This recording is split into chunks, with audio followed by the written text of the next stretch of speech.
Good morning. We come to the third Sunday after Trinity and a quite short Gospel reading from St. Matthew chapter 10 verses 40 to 42.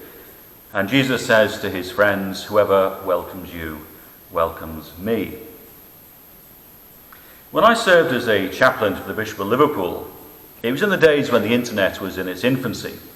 We didn't have email back in those days, so when we had to get information around the diocese, it was generally done on paper memos, which were copied and then distributed to the various different departments around Church House. So when a new vicar was appointed, for example, there were about 30 different people who needed to know every stage of the appointment and the arrangement for the installation service and details about housing and all the rest. And so one of my jobs was to let all those different people know where the appointment was up to.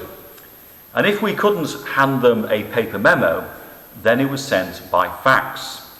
And that was done using a line which could transmit one message to one person at any one time. And I used to spend many hours late into the evenings standing by a fax machine, feeding the same bit of paper through 30 times.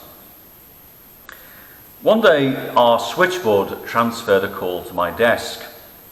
They said, "We don't know who handles this, so we're passing it on to you." Well, that's what bishop chaplains are for. All the odd jobs that nobody else wants to do. They always end up with a bishop's chaplain. And in this case, it was a very nice lady from the Diocese of Blackburn, and it was about a problem they had with a new appointment. She didn't understand why the call had come through to the bishop's chaplain, so I explained, well, bishop's chaplains are the lowest form of ecclesiastical life. Any problem that nobody else wants to deal with always ends up with the bishop's chaplain. Now, as it happens, it was quite easy to resolve that problem. All I did is I rang another bishop's chaplain, and between the two of us, we sorted things out without the bishops or archdeacons knowing what we were up to. You see, one of the great advantages of doing a job that nobody else wants to do is they're highly unlikely to ask any questions afterwards. So the lady from Blackburn was very pleased, and she sent me a thank you by fax, but she'd forgotten my name. So at the top of the header on the fax, if you remember the good old days of using faxes, she simply wrote, "To the lowest form of ecclesiastical life in the Diocese of Liverpool." Now when that popped out of the fax machine in Church House in Liverpool, they looked at it and they thought, aha, that must be the bishop's chaplain, and it arrived straight to my desk. Now for the Jews, things were a bit different. They didn't have bishops, of course, but if they had, then they would have treated the bishop's chaplain as they would have treated the bishop themselves. For the Jews to receive someone's messenger or their ambassador or their representative was the same as to receive the person themselves. To pay respect to a messenger was to pay respect to the ruler who had sent them. On one occasion, when the bishop was giving a lecture in London, I found myself invited afterwards, much to my surprise, to the dinner which was held at the Royal Society. And I found myself sat between a very jovial member of the aristocracy on one side and Patrick Head, who was the designer for the Formula One Williams racing team, on the other side. It was a very nice evening. And the following night, the bishop gave the same lecture in another city, which I shall not name, and there was another reception held afterwards to which the bishop was invited and his wife and all the great and good, and I found myself outside in a bus stop with a bag of chips sheltering from the rain. Jesus told his friends that those who received them received him, and those who received him received his Father. How we perceive and act towards other people is an indicator about how we perceive and act towards God. Jesus makes this abundantly clear time and time again, that this is especially so when we interact and meet people who are different from ourselves. For someone who is concerned to express the enormity of how different God's kingdom is from the way our world normally works, Jesus had a knack of understanding how little things matter.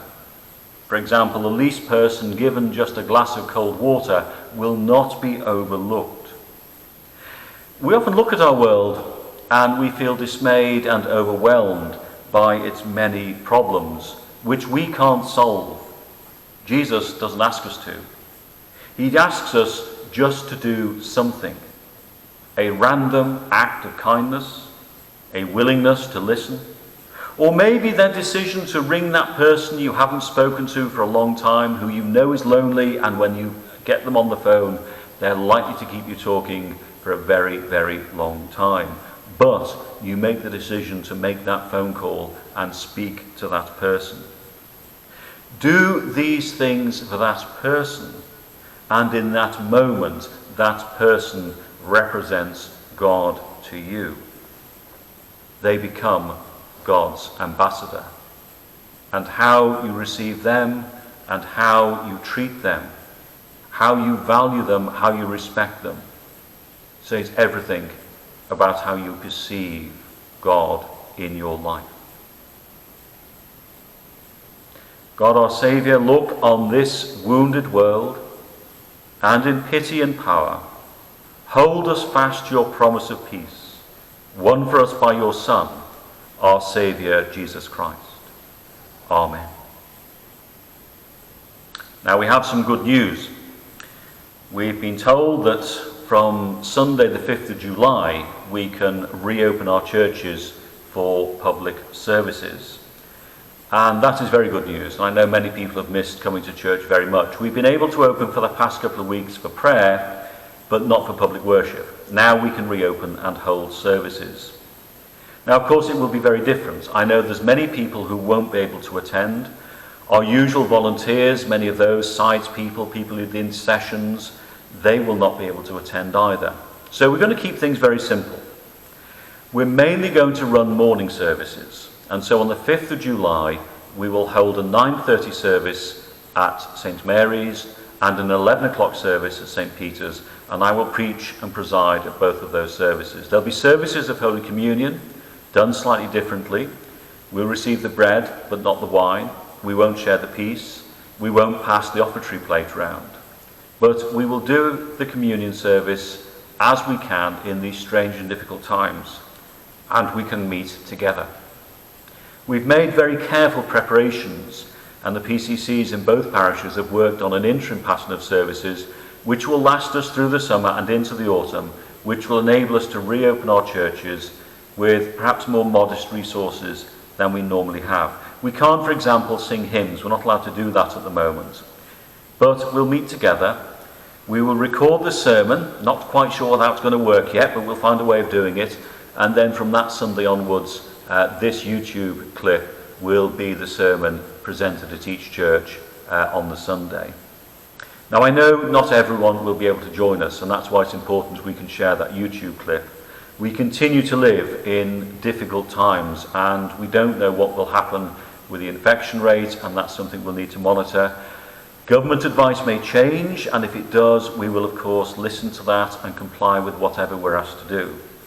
But this is a step on a journey, and it's one that we take with thankfulness and hope as we make this new beginning.